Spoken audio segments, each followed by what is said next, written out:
सबसे पहले नाजरीन, आज की टॉप स्टोरी। सारा दिन आपने देखा कि सुप्रीम कोर्ट ऑफ पाकिस्तान का 3 मेंबर बेंच जिसको हेड कर रहे हैं जस्टिस काजी फाइज ईसा साहब, chief justice of supreme court of Pakistan, साथ में उनके मुसर्रत हिलाली साहिबा हैं और जस्टिस जो है मजहर अली साहब भी उनके साथ मौजूद है। तो बुनियादी तौर पर अभी जो मुद्दा है इस वक्त सुप्रीम कोर्ट के सामने वो है जनाब आला, क्या पाकिस्तान तहरीक इंसाफ के पास उनका जो इंतखाबी निशान है बल्ला वो रहना चाहिए, या फिर बगैर बल्ले के ही 8 फरवरी को पाकिस्तान तहरीक इंसाफ इलेक्शन लड़ेगी, इलेक्शन में जाएगी, बगैर बल्ले की पाकिस्तान तहरीक इंसाफ खेलेगी। वो जो अक्सर हम इस्तेमाल करते हैं इस्तारे के तौर पर, क्या बल्ला पाकिस्तान तहरीक इंसाफ को मिलेगा या फिर वापस नूरीन साहिबा को मिल जाएगा, क्योंकि एक फैसला आया था आपको पता है, उसके ऊपर काफ़ी ज़्यादा लहदे भी हुई। सुप्रीम कोर्ट की तरफ से आज तफसीलन सुना गया। इलेक्शन कमीशन के वकील मखदूम अली खान साहब बड़े भारी वकील हैं, काफ़ी उनको सुना जाता है। पाकिस्तान की अदालतों के अंदर जो है उनका असर और रसूख, उनके इल्म के हवाले से जो है वो सारे लोग जो है वो ये मानते हैं कि मखदूम अली खान साहब जिस केस के अंदर मौजूद होते हैं तो वो बड़ी अच्छी तैयारी करके जाते हैं। उनके मुकाबले में नाजरीन ज़ाहिर है पाकिस्तान तहरीक इंसाफ के वकला कल का वक्त तो मिल गया है कि सुबह 10 बजे दोबारा हेयरिंग होगी और जितने भी नुकात उठाए गए हैं इलेक्शन कमीशन के वकील की तरफ से उनके जितने भी जवाबात इन राइटिंग बनते हैं वो देंगे और जाहिर है इसके ऊपर बहस भी होगी। लेकिन लगता ऐसा है चौधरी साहब कि चौधरी गुलाम साहब लग ऐसा रहा है कि जो पाकिस्तान तहरीक इंसाफ के वकील है ना, वो समटाइम ऐसा लगता है बंदा सुते उठ के नहीं आ जाता किसी केस से। मतलब ये है कि कोई इतनी भरपूर उनकी तैयारी होती नहीं है।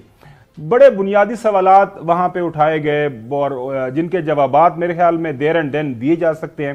और बार बार एक जो सवाल उठाया गया, आज मैं हेयरिंग सुन रहा था, बड़ा अहम नुक्ता था कि और जिसके ऊपर तमाम जज साहिबान ने सवाल उठाए कि जनाब आला ये अनअपोज्ड होना एक बड़ा गैर मामूली एक अमल है किसी भी पॉलिटिकल पार्टी के अंदर। इसका मतलब ये है कि उस पार्टी के अंदर जमहूरियत ही कोई नहीं है, सारे अनअपोज्ड हो गए। लेकिन वहां पे किसी भी जो पाकिस्तान तहरीक इंसाफ के वकील थे उन्होंने बावर नहीं करवाया, या वहां पे जाहिर उनसे वो बार बार उठ भी रहे थे, किसी इशू के ऊपर को सवाल उनको करना होता था या वो चीज़ अपना पॉइंट ऑफ कंसर्न वहां पे रजिस्टर करवाना होता था वो करवा रहे थे। किसी ने ये नहीं कहा जनाब आला आप जो 2-3 जमातें हैं आपके सामने कुछ चीज़ें भी रख देते हैं कि उनके जो है आप मंगवा लें गोशवारे, आपको पता चल जाएगा कि पाकिस्तान मुस्लिम लीग नून के जितने लोग हैं क्या वो अनअपोज्ड हुए, उनके जो ऑफिस बेयरर्स हैं हमारे सामने, तो सारी की सारी जो तफसील मौजूद है जो कि जमा करवाई गई वहाँ पे इलेक्शन कमीशन के अंदर, वो भी आपके सामने आप देख सकते हैं नाज़रीन स्क्रीन के ऊपर। मियाँ मोहम्मद शहबाज शरीफ साहब प्रेसिडेंट हैं, अनअपोज्ड हैं। मरियम नवाज शरीफ साहबा chief senior vice president unopposed हैं। एहसन इकबाल साहब चौधरी जो हैं सेक्रेटरी जनरल वो भी अनअपोज्ड हैं। अताउल्लाह ताड़ साहब हैं डिप्टी सेक्रेटरी जनरल वो भी अनअपोज्ड हैं। मोहम्मद इसाक डार साहब सेक्रेटरी फाइनेंस है और जो है मरियम औरंगजेब साहिबा सेक्रेटरी जो है इंफॉर्मेशन, वो भी सारी के सारे अनअपोज्ड हैं। इसके अलावा भी नाज़रीन हमारे सामने जो तफसील है, इंटर पार्टी इलेक्शन जो है हुए पाकिस्तान पीपल्स पार्टी के, ये पाकिस्तान मुस्लिम लीग नून का हमने आपको बता दिया। Inter party election peoples party के 2021 के अंदर होते हैं।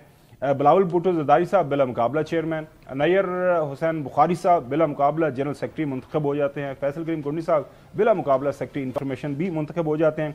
इसी तरह इंटर पार्टी इलेक्शन JUIF हमारे जो मोहतरम मौलाना फजल रहमान साहब जिसको हेड करते हैं वो भी बिला मुकाबला अमीर मुंतखब होते हैं और उसके साथ सेनेटर गफूर हैदरी साहब हैं वो भी बिला मुकाबला जनरल सेक्रेटरी।